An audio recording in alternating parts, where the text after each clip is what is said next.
Welcome to Prog Will Find a Way, our progressive rock podcast that we feature all progressive rock all the time. Today we're going to talk about some new releases. We have Tim Taddy back, who helped us on our Cruise to the Edge episode last time. I'm Jay Valade. Jonathan Block. And so we're going to jump in. Let's do it. A couple new releases that came out, and John and I have been talking about the Yes ones for a long time. So Yes has released, for those of you watching on YouTube, I have it. For those of you listening on other formats, you'll have to bear with us. We have the Close to the Edge deluxe box set, which just came out. So it is a 5 CD, 1 Blu-ray collection. The first disc is the original album remastered. Second disc is Steve Wilson's remix from 2025. He did one in 2014 or 13, something like that. And then instrumental versions by Steve Wilson. Then we have a rarities, which they've kind of collected all the rarities that we've already heard. Odds and sods. There's nothing here that's too new, except they've unearthed the Dry Mix of America, which originally appeared on the New Age of Atlantic sampler back in 1972, which everybody's been clamoring for. But from what I understand, it's a needle drop that they just it sounds good. on. I mean, Dry Mix is a little, essentially they took out whatever reverb they added after the fact, but the keyboards are still drenched in reverb. Bill Bruford's drums are still right in your face like they were on the other version, but it's nice. It's good. It definitely has a little more oomph to it. There's a couple Steven Wilson mixes of each song of the album, like single forms of Siberian Khatru and You and I and Close to the Edge. Then the last two, which are, we haven't talked about this yet, are the Live at the Rainbow from 1972, which was, they performed at the Rainbow 2 nights. One night they used as the Yes Songs movie, and one, for all I know, they filmed them both and decided how they were going to do it. But one for the movie, one for the album. Yeah, so that's the full concert without the Steve Howe clap or Mood for a Day. The Blu-ray includes Steven Wilson's Atmos mix, 5.1, stereo remix, instrumental mix of the albums, and then there is the vinyl. And this is the original album. It's also available digitally, and at least on Apple Music, the Close to the Edge is the Steven Wilson remix is an Atmos mix, so you can't listen to the Atmos mix on Apple Music. So basically, inside you get the 4 CDs, or 5 CDs, and then you have the Blu-ray, which sits here. That's how that all works. And then it comes with a book. John and I have been very critical of the previous releases from Rhino of the Yes catalog, where the first one, which was the Yes album, included pictures of Patrick Moraz in the book. And the second one included a song called The Dean, which was not Yes at all. And this one, the book is very good. I mean, it's got pictures we've seen before, but it's got a article by Sid Schwartz called the Time Between the Notes. More pictures. Nice Mini Moogs Mellotron there. Nice. The previous inside sleeve with the lyrics written by Roger Dean. Then the explanation of all of the tunes, information that's on the piece, and then some more pictures and information about the live release. So very nice overall. From a packaging standpoint. But we do not get the inside in it the state that it was. We get this that's this Close to the Edge on it. There's no you would have to take everything off, and it's still got all the stuff that's glued there to hold them. Correct. Right? So you don't get the inner sleeve. You do not get the inner sleeve pristine. Okay. The way it was. Now, though, so you would be more familiar with the original pressings and everything. These colors look slightly off to me, at least for the U.S. pressing. I don't. They're a little extra blue. Okay. All right.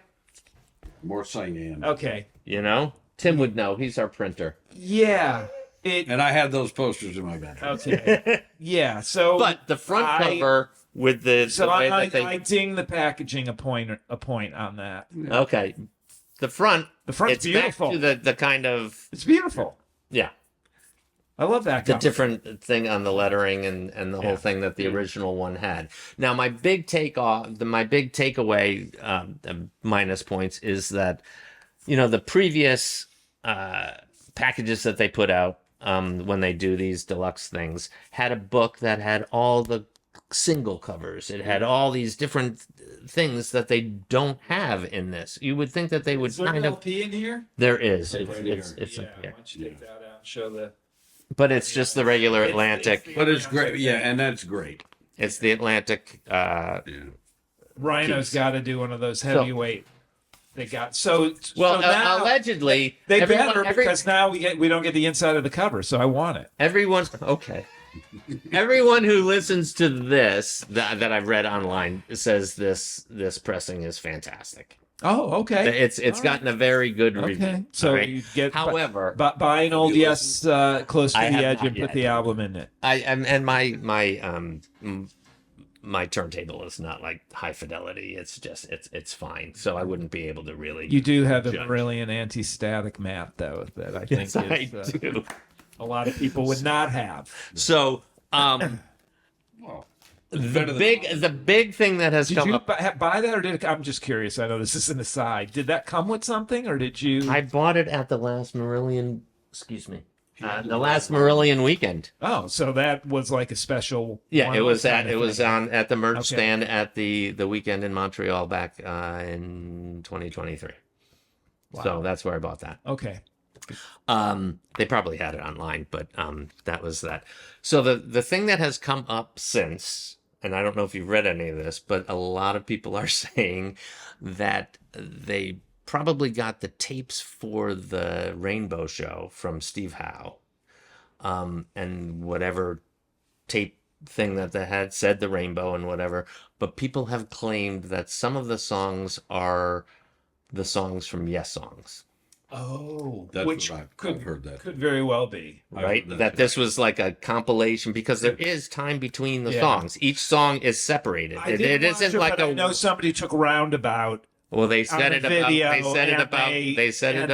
They essentially were able to line everything up. Yes, and they did that with Heart of the Sunrise. Is that good or bad? They were saying it was Heart of the Sunrise from I don't know, North Carolina show or something like that. And then, you know, it's like I don't.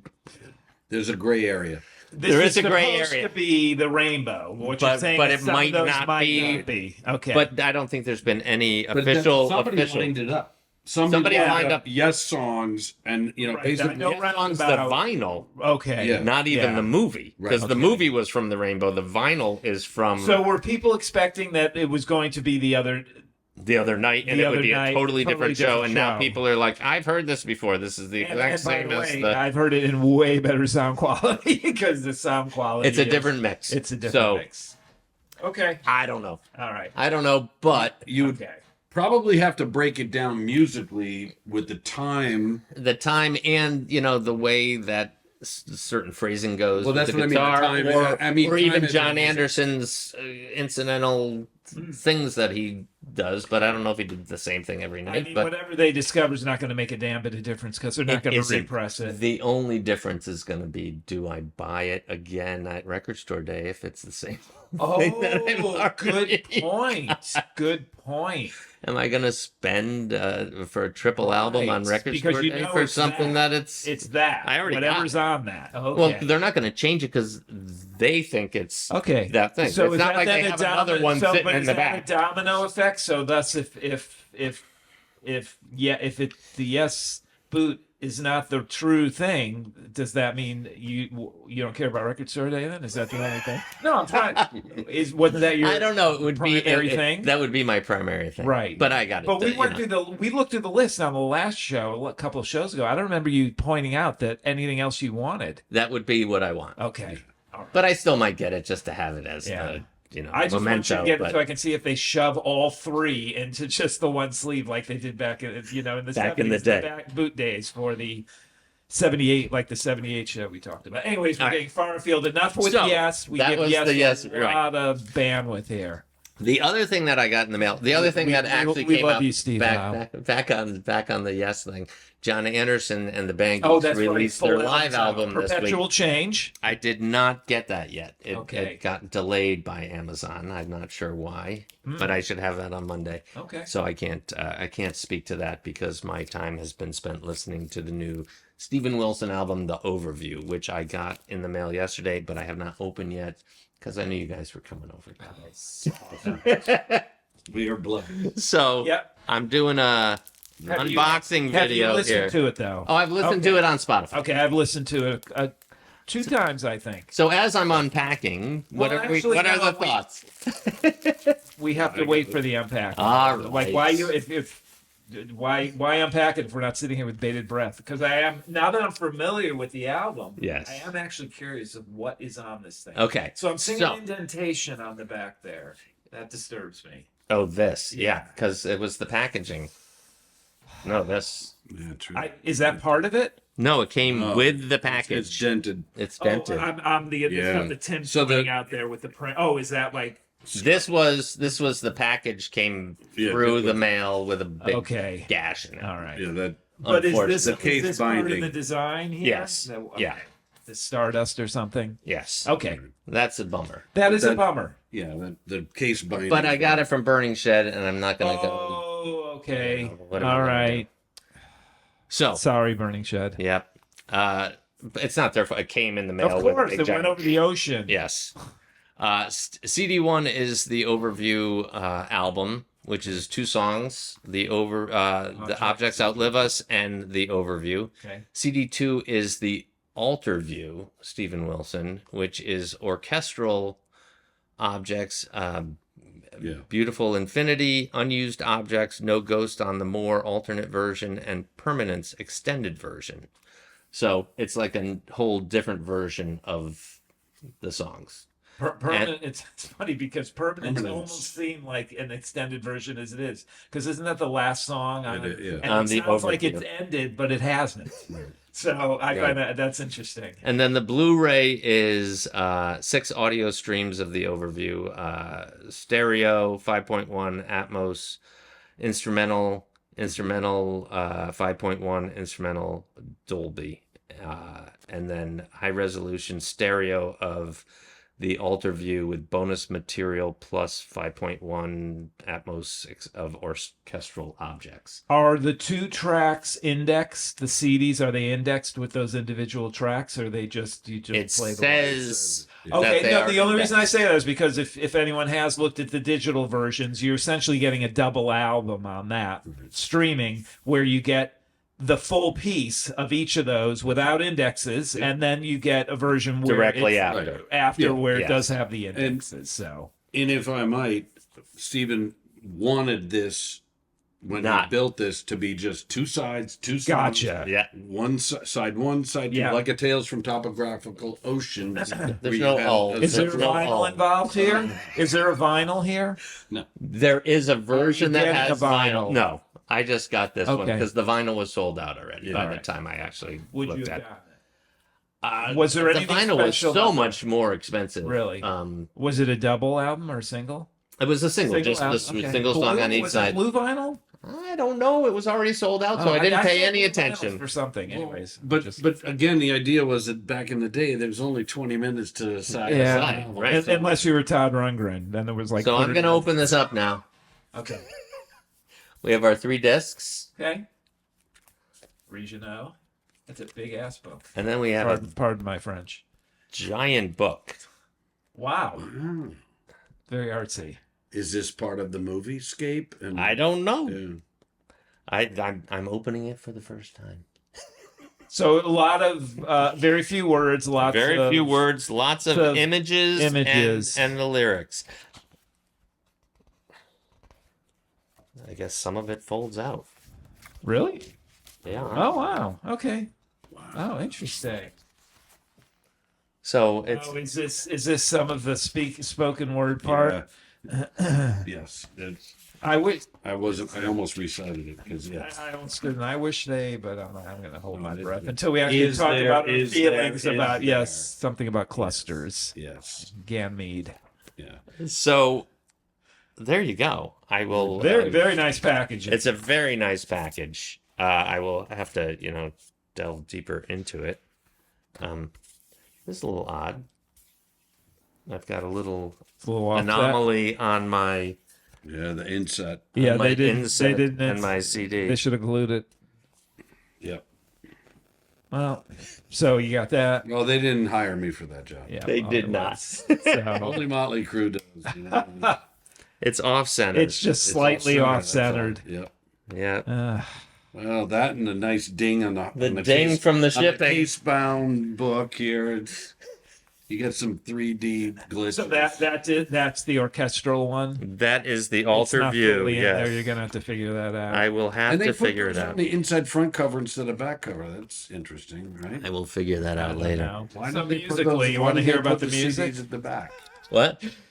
We've all listened to it, right? Oh, good. There's info. So there is info. That's good. And it tells you who's on it. Excellent. Yeah, so Randy McStein, Yep. Stephen Wilson's wife, Rotem, Yep. Adam Holtzman, Craig Blundell. I'm looking for Theo Travis. Theo's on there. I knew that. I knew when I didn't. Yeah. Well, I knew when I heard the saxophone. I said, of course, it's got to be Theo it's gotta be Travis. Andy Partridge did some lyrics on the first side. He wrote a bunch of this. Huh. Side A. Willow Beggs is Of the on Begg here. sisters? Of the Begg sisters. So there you go. Wow. That is our new and I got a postcard. Oh, it came with it. Came with it. Well, you got two. Who are you going to send it to? The other postcard. I'm sending it out into the ethos. to the to Ganymede. to the other view. Yeah, I have to And figure. Now I have to figure out how to get the CD back Do in. we want to talk about the inspiration for this? What is Yes. the inspiration? The inspiration is the overview effect. Is the when people go out into space and they look back at Earth. It's called the overview effect, and it's how it affects you emotionally. And it's either you have this I'm so insignificant, and you get really sad, or the world or then the universe is so enormous and gigantic. What a wonderful thing! And so it's this. That's what the whole thing is. Okay. So he saw some film or something about the overview effect and said, I could write about that. Yeah, he started researching it, and then he met these astrophysicists, and he's had these meet and greet situations where you go to these studios and watch this. But what he found was, again, what Jay was suggesting, is that there are people like William Shatner went off as a private citizen, was able to afford to go into space, and he wept because he thought, how insignificant are we as human beings in this crazy universe that just is, it's just there. We're a speck. So he was sad. Yeah, and depressed. Yeah, because, well, I don't know. My William Shatner. My William Bill Shatner Shatner. image is that he thinks a lot of himself, and it kind of shattered his reality. Well, also, If you were his Captain age might- Kirk, his age might play into his reaction. you as brought well. outer space to all of us. Come on, and now you got His age, and now may you got have to go in. played into that. Like, I expected more. That's what he said. Really, I expected more from a Stephen Wilson album. That's right. Maybe he'll rethink it when he listens Well, to he the could album. have done the narration. Yeah. But He apparently didn't. there were events where Stephen attended with some of these astrophysicists where there were bands and musicians playing to these presentations at planetariums and things. Oh, okay. So you're learning about, astrophysics and you're learning about our universe to different pieces of music. Got it. And so that was the inspiration. And Huh. So I can't wait to jump in and get a little deeper in there. All right. I've listened What's your thought? And I've listened to it the whole thing twice, so I guess it's really 4 times because I've listened to both the non-index version. Not that it matters because they're the same thing, right? I like is it side A, side B, or side 1, side 2? Side 1. Let's call it side 1. Side 1. So I prefer side 2 over side 1, although the narration is a bit, it's Vangelis-y, and because it's about the same stuff, which we all know he loves. Yeah, we know, and that's fine. Yeah. And it's at the beginning and the end. I think the song is a little more. Look, I mean, today's Prog is different than Prog of yesterday. There's an ethos or a sound around it, which he helped to create, that continues to this day. So one of the reasons why I think I like side 2 better is just a little more, I'm always looking for just a little more aggressiveness in my Prog. You know what I mean? And side 2, I think it just has a little more oomph, where side 1 is very atmospheric. And there are parts in there. I'm not saying there's not parts, but side 1 reminds me a lot of other Prog I hear, only in the sense, but listening to it and saying, oh, if this was a 5-minute song. I mean, obviously, as a long piece. And I will say that they both hold together very well as individual pieces of music. Totally. There's no point in them where I'm like, oh, this is too long, or, oh, they shoehorn this in. They work very well as independent pieces.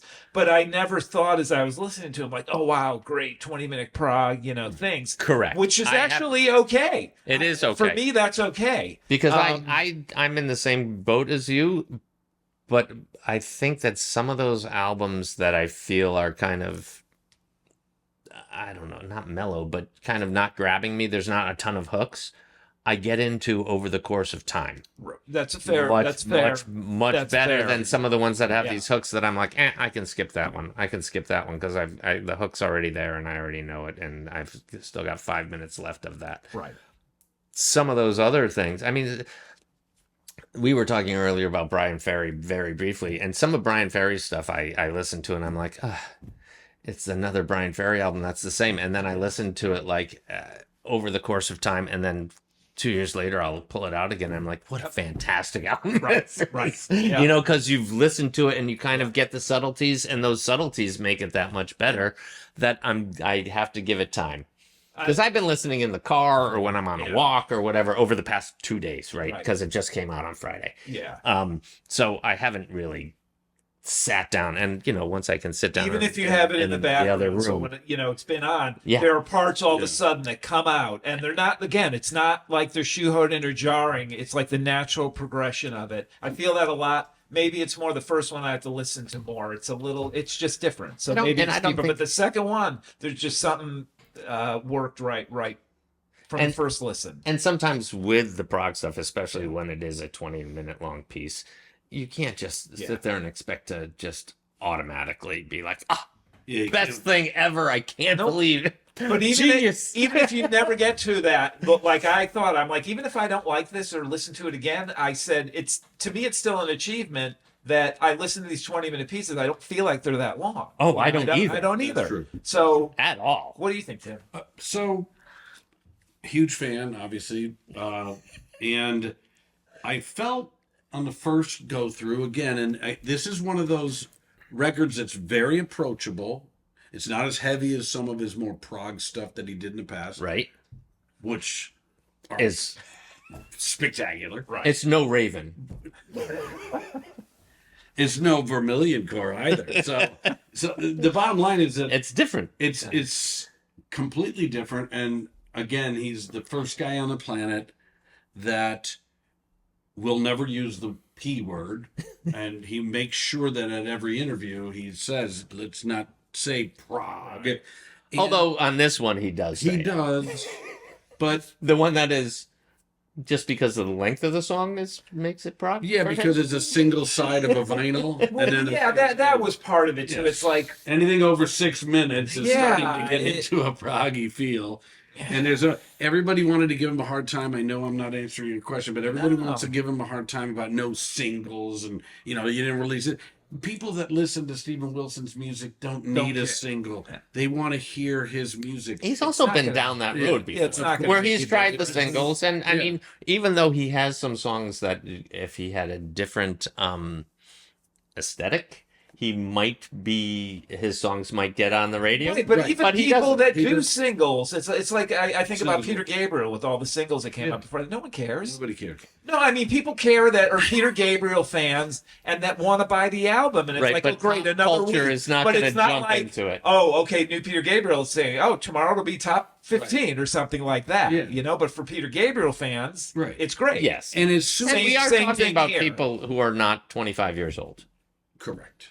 And as soon as who are making popular music singles and all that stuff. Right. It's not going to show up on. What are the audiences at a Steven Wilson show like demographically? Is there young people? Or there are younger people. It's people? Not like going. It's not like going to a John Lodge show. Yeah. Well, John and I were at a John Lodge show. We actually did a I know what you're podcast saying. from there. I know exactly what you're talking about. It took me a second. And we were going to interview people walking in, but they were. Some of them were significantly older than us. Like, are we going to stop any of these people? I said, no, absolutely not.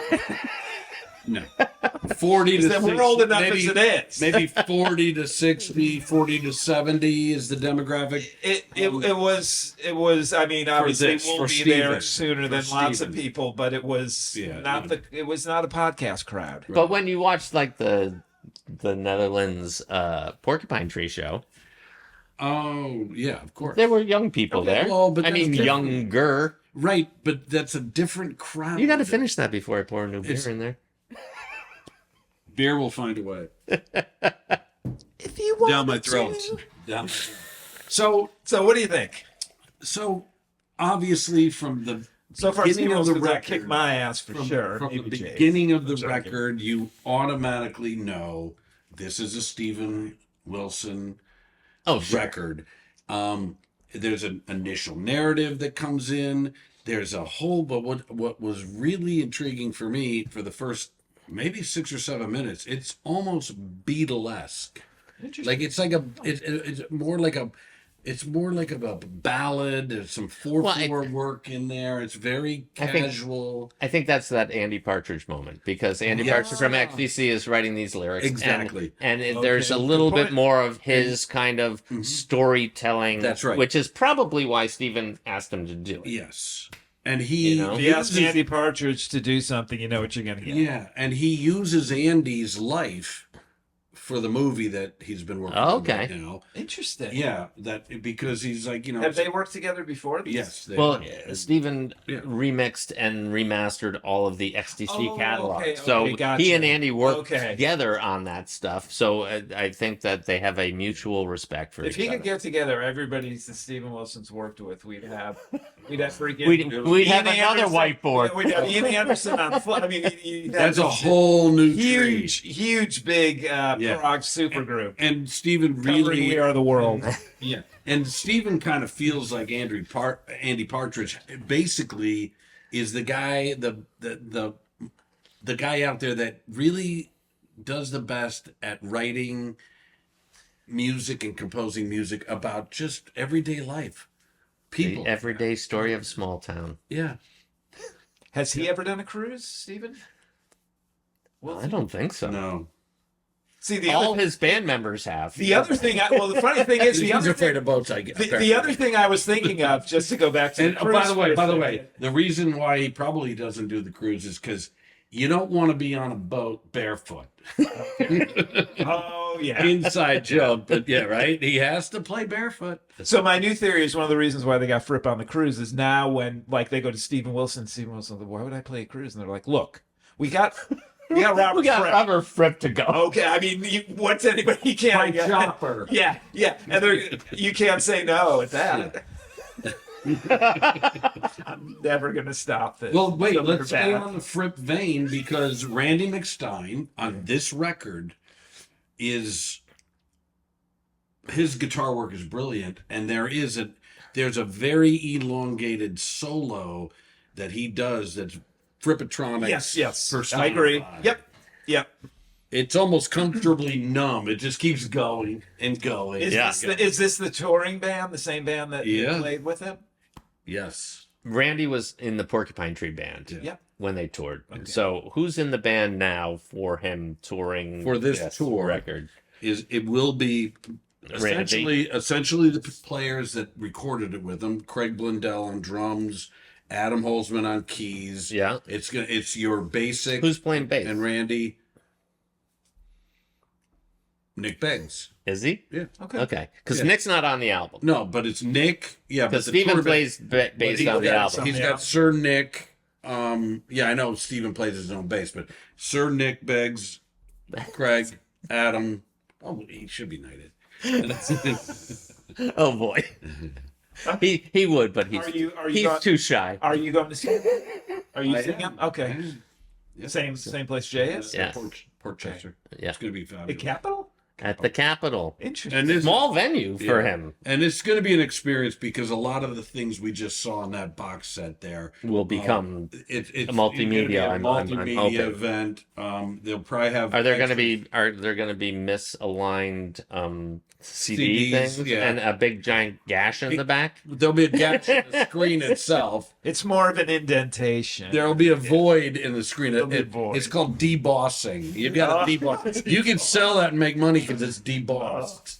Bring it with you. That is debossed. Bring it with you, and you're going to have Steven sign it. Say what was going to have you sign this side, but there's I can't because it's all big valley here. But maybe we'll see excerpts from the movie. Do you have any here you can exchange for me? In the back. That's a good point. Hey, excuse me. Merch table. We'll have to, hashtag burning shed. I know, yeah. Well, they won't be in attendance. Their merch people will not be there from the UK. Yeah.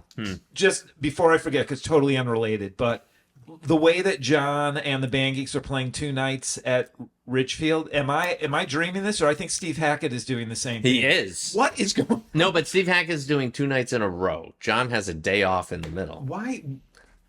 Is there so much audience up there? What I want is for John or somebody from the band to, on that day off in between, be like, "What are we doing all day?" And I'm like, "Well, Prog will find a way." I mean, we had John Davis tonight. You want that to be the last word on yes, Mr. Anderson? Yeah, the other John. The older John. We didn't even have to talk about yes. I could spend an hour just talking about animation with him. Right. So, but that's interesting because I think that there's a contingent because the Ridgefield Playhouse has, there's owners. Yeah. And I don't understand. And the owners kind of just put money up because this is what they want. And so if somebody must be a big Yes fan there. Because Rick Steve plays Hackett there and but that I get, but 2 nights they're going to be able to do 2. Originally, I thought go look at tickets right now. I thought with John Anderson, because there was a day in between, maybe they were videoing. Like that would make sense, and then you figure out on the day off, the crew would figure out which songs you got to do again. That's a good point. What if? But now Stephen could do the same thing. Could do the same thing. So maybe the first night's kind of a dress rehearsal for the second night. This is pure conjecture, pure speculation. Well, that's why before every sentence we're saying maybe. Like maybe Ridgefield Playhouse offers this recording service or something. I don't know. Anyways, okay. So I don't care about any of that. I just wanted to make sure I was not dreaming, but Steve Hackett is actually playing. Yes, I saw that. I saw that as well. Just a reminder, this is Connecticut. He just announced this new tour. Yeah. And I was like, oh, maybe he'll come back to town here. Isn't it funny to think like if this was 1972 and Genesis was coming, that's where they would be playing. They would be playing the Ridgefield Playhouse. Right. I mean, they played like the Palace Theater in Waterbury or something, you know? So Crimson too. Yeah. So it's kind of wild. Then again, we saw Crimson at small places. Yeah. Anyways. I don't know if they ever broke through. I'm sorry. Back to Stephen Wilson. I think that we got to give it a chance and see what happens. However, initially, we're all positive about it. So again, there's a lot of recognizable riffs, and the megaphone. There there's things. There are things that suddenly the slide guitar. Something starts, and I'm like, oh, this kind of reminds me of something else. Yes. Oh, you mean of his past? He kind of has these things. They're a little. See, I'm not familiar with him. It's not Trains, but there was some song on there that I was like, oh, there's this acoustic guitar going, and I'm like, I can't remember what part it was. That's neat. Good album. I like it. Yeah, but again, it just came out yesterday, right. So I the can't. narrative side of it to me could have been compressed a little bit, particularly on side 2. Yeah. Well, I think that is where the narrative. Yeah, that is where it is. Yeah. Is there a record store day tie into any of Nothing. that? Here, even over there? Oh, I don't know. I don't know in Europe. I would think you could put the orchestral out. Because To the Bone. Are you listening, Mr. Wilson? The narrative on To the Bone was on purpose, and then even had Elton John do a version of it. Yes. And we did want to talk even briefly about Dream Theater because Jay and I are not as familiar with them as you are. And a lot's happened in the last year since you've been here. So I know you've seen them. We just wanted to get your perspective on the return to the return to the form. Classic. Do they consider Mike that Portnoy's back, and that's the whole difference, right? Right. So he left when? 15 years ago. It seems like yesterday. He put out a lot of music in those 15 years. That's right. Yeah, he played. Maybe on 60 different records. Yeah. Easily. Was he in Transatlantic? He was at the same time as Dream Theater, and then, right? They were overlapping. There was overlap. There was an overlap with Transatlantic. Wasn't it like 97 when they started or something? I thought it was the late 90s. Yeah. First album. Wow. I thought it was. I could be wrong. Yeah. Some of these things that I love that are peripheral to that I just listen to all the time, I don't remember the dates on any of them. And it's crazy, the evolution of Dream Theater. But so he leaves the band, and about the auditions, and Mike Mangini gets the gig, and that year they put out Dramatic Turn of Events, because they were working on music. Mike wanted to take a hiatus from that to go on tour with Avenged Sevenfold. Just, spread his wings a little bit. And they're like, no, this is our process. We toured. Now we record. And then I never made the connection between that title when there was upheaval in the band and Drama by Yes, which was also the same sort of. Drama was a band. Right. And then, of course, you had a band called Drama with those. And then you had Open Your Eyes. Yeah. So right. All right, go on. So Mangini era, fabulous. They put out a lot of great records. They're just consummate virtuosos. And you continue to see them. You didn't get off the bus just because Mike had exited. No. Okay. No, because you've got this core of musicians that, in and of themselves, in their line of work, if you will, there's no keyboard player better than Jordan Rudess. You can say Rick Wakeman in his heyday rather, or Keith Emerson or something. Right. But today, they're all different too. Today, this guy can do Tarkus with his eyes closed, and he can do it. So it doesn't matter, and he has done those things. And Juilliard trained all that. I'll go off the rails here, but you have got John Petrucci, guitarist that can do anything, and we've gone to shows. 6 strings are not enough for that man. He needs 7. 7 and 8 now. Or 8. Yeah. Wow, 8. 8. Yeah. Johnny Myung on bass. Just watching him Friday night, having sat on that side of the stage, it just. And you can hear him. Isn't that one of the complaints over the years that he's mixed low or? Yeah, not anymore. Okay, good. Good. Fellow bass player. It's just super, super tight. These guys practice. Giving props to the bass. Yes. And the best thing that that has happened in the last year and a half is that Mike Portnoy comes back to the band. It's their 40th anniversary as a band. Okay. Having been Majesty at Berkeley 40 years ago. That was the name of the band back then. And they released this new album that really, from stem to stern, I'm going to use that again, is classic Dream Theater. There's a lot of hooks. There's a lot of repetitive riffs and things that you've heard before that they've changed slightly, but it just brings you back to the core of what their music was all about back, when 6 Degrees of, Turbulence. inner turbulence and I don't know why I know this. Scenes from Memory and no, is there's that a lot of which is the one with Derek Sherinian on? well, Derek He was on with them Falling into Infinity. falling into infinity, and that was It's just like I don't know. Well, I actually listened to that out. I did listen to that. And that was another turning point because I like him as a keyboardist. Because Liquid Tension Experiment was doing their thing with Tony Levin, so Dream Theater with Tony Levin, and so and Jordan Rudess. And it's like, wait a second, this guy's a lot better than this guy, and this guy's single, and this guy's married. Yeah. And so Derek goes one way, and so that's when they wanted Jordan for years, didn't they? Yeah, that was always the impression. And he wasn't leaving Dixie Dregs, so no, because I saw him with Dixie Dregs, and they used to have a column in Keyboard Magazine and all this stuff, and then all of a sudden it was like we saw him solo opening for Blackfield at another Blackfield. Wow. Yeah, and then we saw him with Rod Morgenstein too. So, opening for Porcupine Tree. So, this past year, Dream Theater put together a brand new album. They also went on tour. They started at O2 Arena, sold it out in London, sold out probably 15 venues in Europe, worked their way into South America, took a break during the holidays, came back, did a U.S. tour starting February 7. And you've seen them already? Yes. Okay, where did you see them?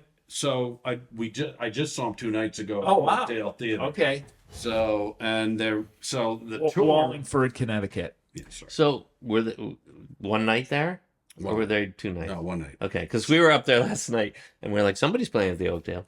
Yeah, but there were a ton of cars out there. No, they were in Boston last night. Okay, so no opening act just then. Yeah, they play full show, 2 sets. What do they do? They play 2 sets. Okay. Every night, notoriously, they come on right at 7:30. They play 2 full sets and then encore. So they play for 3.5 hours. Wow! And it's so they're done by 11. Done. Yeah, we're out of there at 10:50. Okay. Yeah, every night. That's crazy. Yeah, they're like crazy but good. And I have to say, I like the venues and the bands sticking to a schedule. Yes. Gone are the days when you would arrive and you just sit there waiting and waiting and waiting. 10, Yeah. Well, these guys at Gramercy Theater, they were just lollygagging. The Aristocrats? Yeah, a few weeks ago. Yeah, they're not going to be able to do that at the warehouse. No, you're not doing that at the warehouse. You're not doing that on the ship. No. But so, in any event, the first part of the tour was just this really well put together set list for the masses because Mike Portnoy was back in the band. Right. Yeah. And so we're going to play all these songs. And the set list is it stuff they had not played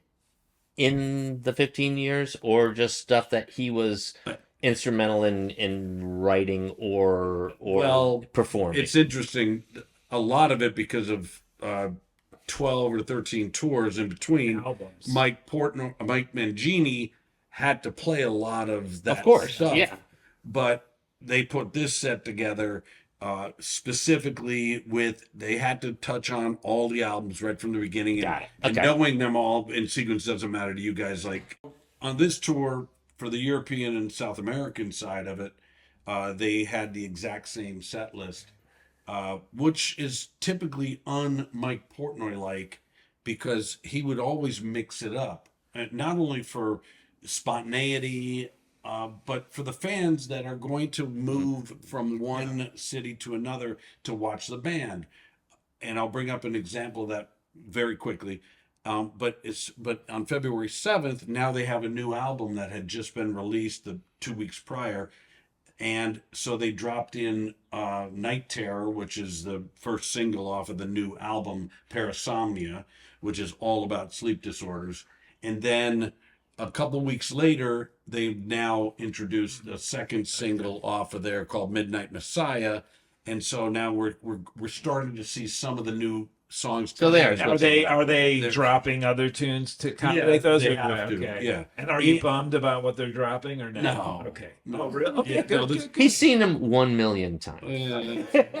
909,000. When I turned 60, James Labrie sent me a video, Oh, nice. Okay. All right. which was really cool. My kids put him up to it. Yeah. But it was like, he said something like, I am surprised you've seen us maybe more times than I've seen us.